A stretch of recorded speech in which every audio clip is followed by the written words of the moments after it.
Hello दोस्तों, आप लोग मुझे इंस्टाग्राम, फेसबुक और ट्विटर पे भी फॉलो कर सकते हैं, जहां रेगुलर कंटेंट के साथ साथ आपको मिलेंगे कुछ मजेदार अपडेट्स और bonus content. Links in description.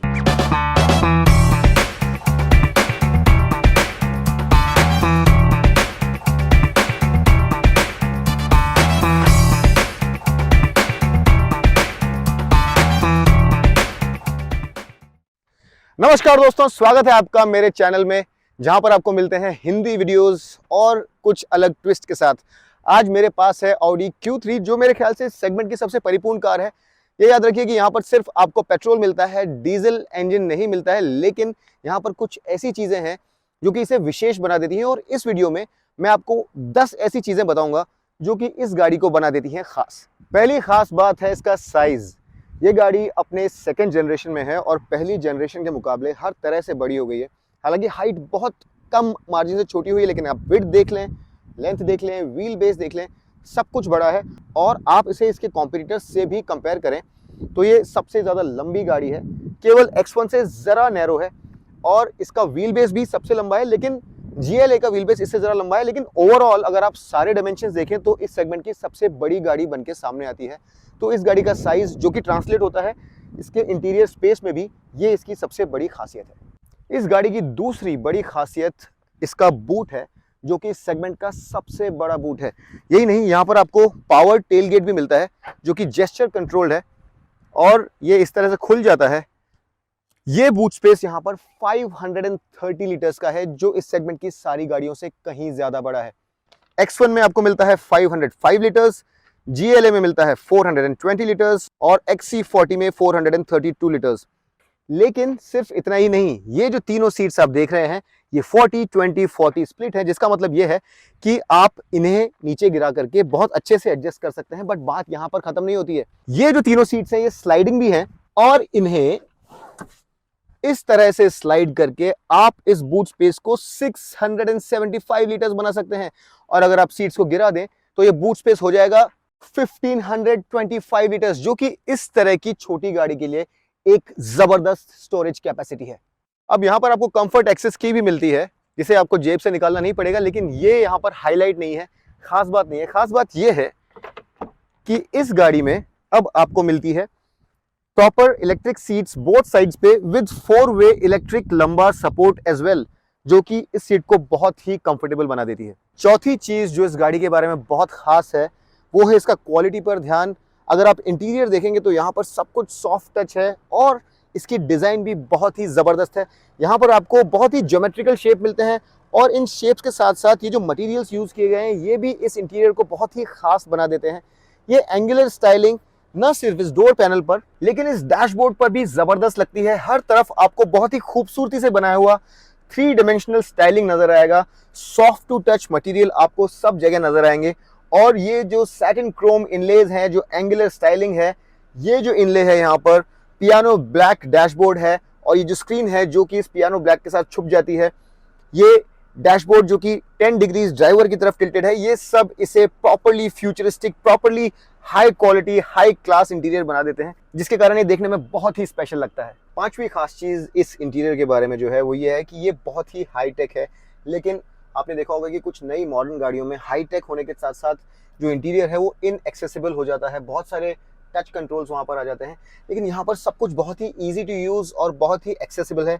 ये जो वर्चुअल कॉकपिट है ये अपनी तरह के सबसे ज़्यादा शानदार सिस्टम्स में से है। यहाँ पर आप नेविगेशन भी देख सकते हैं, आपको नज़रें जो है वो रोड से ज़्यादा इधर उधर नहीं हटानी होती है अगर आप नेविगेशन भी देखना चाहते हैं तो।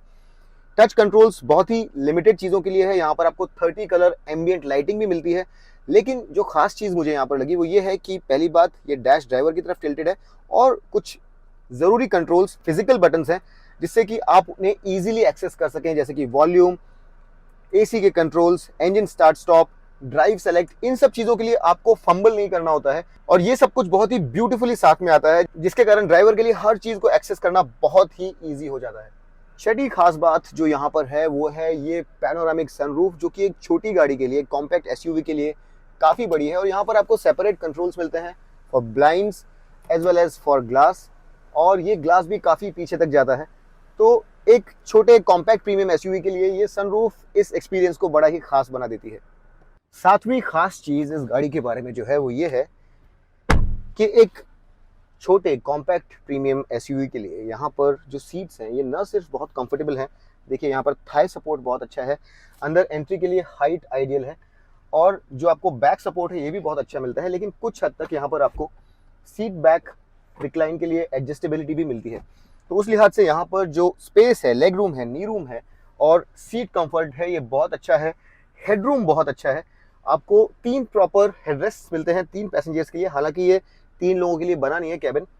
आर्मरेस्ट विद कप होल्डर मिलता है, बट ओवरऑल एक छोटे एसयूवी के लिए जो स्पेस दिया गया है यहाँ पर वो काफ़ी अच्छा है। उसके साथ ही साथ यहाँ पर एक स्पेशल फीचर जो आपको नज़र आएगा वो ये है कि यहाँ पर ये ट्रे नज़र आएगी आपको, जहाँ आप अपना सेल फोन या वॉलेट या कोई और सामान रख सकते हैं, जो आपके कन्वीनियंस में और भी इजाफा करता है। इस गाड़ी का जो पेट्रोल इंजन है इस सेगमेंट का सबसे ज़्यादा पावरफुल और सबसे ज़्यादा परफॉर्मेंस ओरिएंटेड इंजन है। यहाँ पर आपको मिलते हैं 190 PS of power, 320 newton metres of torque. BMW X1 से भी यहाँ पर पावर ज़रा ज़्यादा है और टॉर्क X1 में आपको मिलती है 280 न्यूटन मीटर्स, जबकि यहाँ मिलती है 320। GLA के साथ तो आप इसे कंपेयर भी मत कीजिए क्योंकि वहाँ पर पावर है सिर्फ 250 न्यूटन मीटर्स। सो पावर और टॉर्क यहाँ पर वाकई में हाईलाइट है।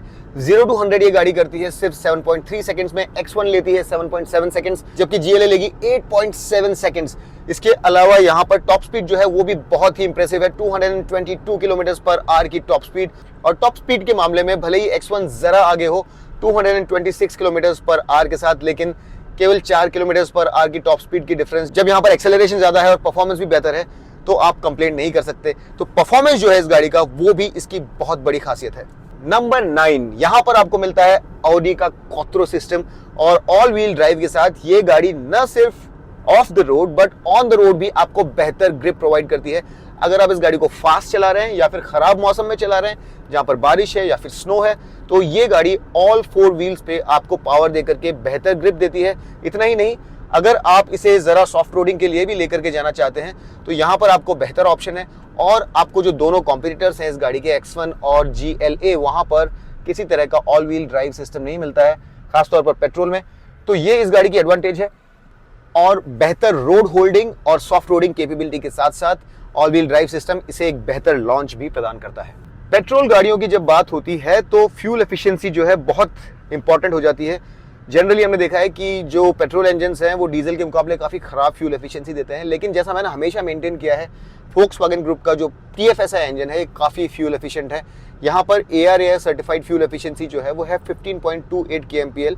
और मैंने हमेशा ये देखा है कि ये जो TFSI इंजन है ये आपको अच्छी फ्यूल एफिशिएंसी देता है। यहाँ पर आपके पास काफ़ी सारे मोड्स हैं और अगर आप इसे एफिशिएंसी मोड में डाल देते हैं, overall 1 2 3 4 5 6 modes including an off road mode आपको मिलते हैं। ये भी एक अपने आप में एडवांटेज है, लेकिन अगर आप इसे एफिशिएंसी मोड में डाल देते हैं तो ये गाड़ी आपको बहुत अच्छी माइलेज देती है। इवन सिटी में आपको इजीली 10-11 kmpl की माइलेज मिलती है, जो कि इस तरह की पावरफुल गाड़ी के लिए बहुत अच्छी है।